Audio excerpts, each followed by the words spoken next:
What's up, you guys? Steven here for Off the Shelf Movie Night to talk to you about physical media, Blu-rays, 4Ks, and DVDs. The way we like to buy and own our movies and TV shows and watch them when and how we want and display them in a beautiful library and just, enjoy things that we spend money for rather than rent things in perpetuity. If you want to be a physical media collector, or you're already a physical media collector, or you just like talking about movies, you're in the right spot. So if you haven't subscribed already, please do so. Definitely hit that notification bell because my updating schedule is really wonky. It just depends on my other schedule of things going on. And, if you like what you see, a like would be really appreciated. I hope everyone had a great holiday. Whatever holiday it is you celebrate, I hope it was great for you. And we're coming up on the new year and a fresh start, and I'll be doing my best of lists and all that stuff here really soon. I've seen a lot of people already doing best of lists, but I'm still watching movies. It's not over.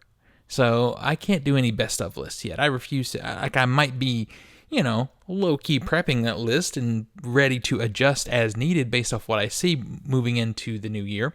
So, I'll be waiting until after January 1 to do my list. I've kind of had a headache for the last 3 days, you guys. I don't know what's happening, but that's why I'm a little late on my post. So apologies for that. And I don't know if I would even be posting today because I'm just not feeling 100%, except that I got something I need to open and I want us to react to it together. I want to share it with you. But before we get to that, I will show you the one thing I did get for Christmas that is physical media related. I don't get many physical media releases for Christmas because it's hard to shop for me. People don't know what I have, what I want. Even if I put things on my Amazon list, it's kind of a dangerous game because if I see it on sale, I'm likely to have bought it.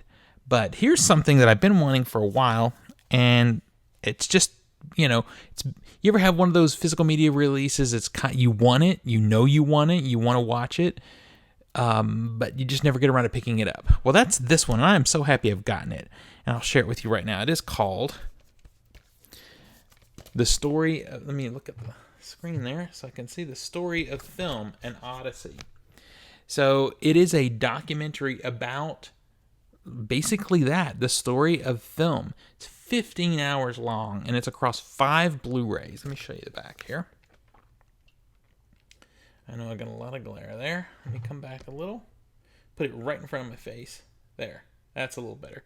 You may have to zoom in a little. I know my camera angle's not the best.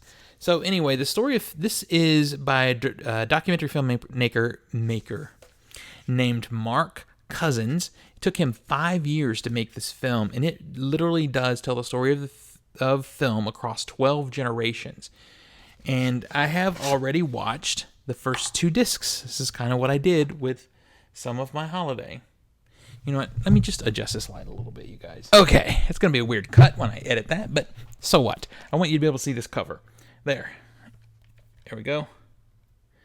So, again, as I was saying, 5 discs. I'll show those to you. They're not much to see. This package, honestly, is not much to see, but it's all about the content. As I said, I've watched disc 1. Let's see. They're on hinges, thank goodness, and not stacked. And as you can see, it's just the same thing.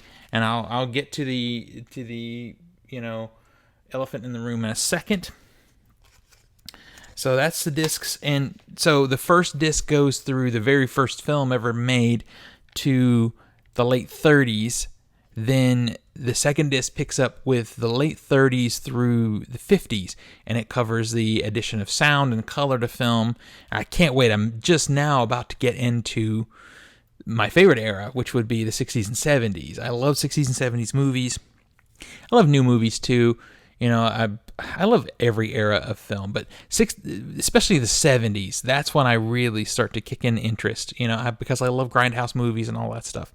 But anyway, as a film student, just as a constant student of film and someone who's learning about film, it's just so cool to watch this really in-depth film. It has archival interviews with really classic directors like Howard Hawks and different people like that. There's a discussion on here, quite a bit of discussion about Asian cinema and that impact on us, on the United States, and the way we viewed film and the way we made film. And it connects to new movies through the eyes of old movies. You would look at a movie like Scarface and look at, the fact that, one, that it's a remake, but also at the impact of previous movies on it. There's a whole section about film noir. And that's just in the first 2 discs. Each disc is about 3 hours long. So I have to really plan, when I'm going to watch these. So I've watched the first 2. I love it so far. I'm very happy to finally have it.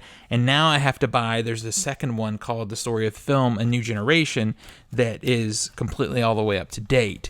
And I'll be getting that one also. Now, the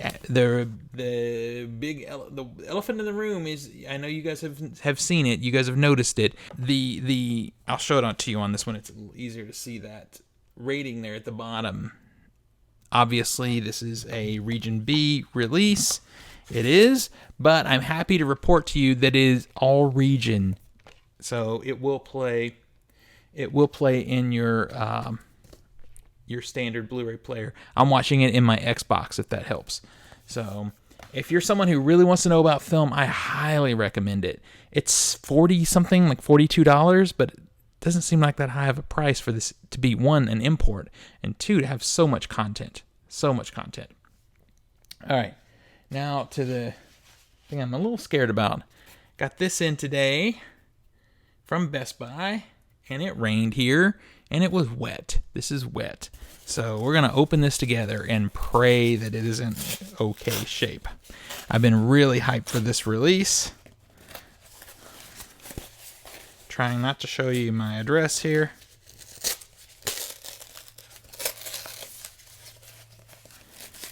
And of course, this envelope is a wreck because of being wet. Ooh, almost showed you my address. So I'll pull it out now and show you what we've got. It is Terrifier 2 on 4K. I love this slipcover, and it looks like it's in okay shape, you guys. This is the Best Buy edition. I think this slipcover is limited to Best Buy. So I couldn't get it. It wasn't in any stores near me. I had to actually order it. So I had to wait for it to come in, of course, because it came out on Tuesday, but I don't think they shipped it until Tuesday, which is kind of lame. If I could have gotten it from Amazon, they would have shipped it in advance. So let's get into this and see what we got on the inside. And there's a big controversy on this. Initially, I believe it was thought that there would be no HDR on this release, but apparently we have HDR10. All right. Just wanted to make sure. I didn't think there was going to be. Got this cover on the inside. Here's the back. And then here are the discs on the inside. I will watch this and give you a review on the quality of the 4K. I don't expect it to be stellar. This was a low-budget film to begin with. If you don't know about Terrifier 2, this was kind of an anomaly. It was released through a Fathom Events in theater, and I don't think anyone expected it to make the money that it made. But it did so well, it kept getting held over. It stayed in theaters for quite a while. I went to the theater and saw it, obviously, as part of my Pushing 100 project. I was seeing everything. I didn't like the first Terrifier, so I didn't have high expectations going in. This second one, I loved this movie. Now, I will say, and a lot of movies claim this, but I'm going to say this as someone who's pretty desensitized when it comes to cinema. This is not for the faint of heart. This movie is nihilistic, it's gory, it's depraved, and it's really funny. I loved it. So the story is very reminiscent of 80s style slashers in that they kind of cross into paranormal almost, or more like fantasy type of storytelling also. It's kind of crazy in that way. It reminds me of something like, I don't know, like Witchboard crossed with Dream Warriors, you know, with a little Dungeons and Dragons thrown in maybe. But it's a ton of fun if you like very aggressive, edgy horror. This is a hard R for sure. And maybe it's not even rated. It's not rated. I'm very interested to take a look at whatever special features are on here too. That's it, you guys. Very short video. I just had a couple of pickups. So until next we meet, pull something cool off the shelf, share it with friends and family, and remind them why physical media is the best way to watch films and TV at home. I'll see you guys on the next one.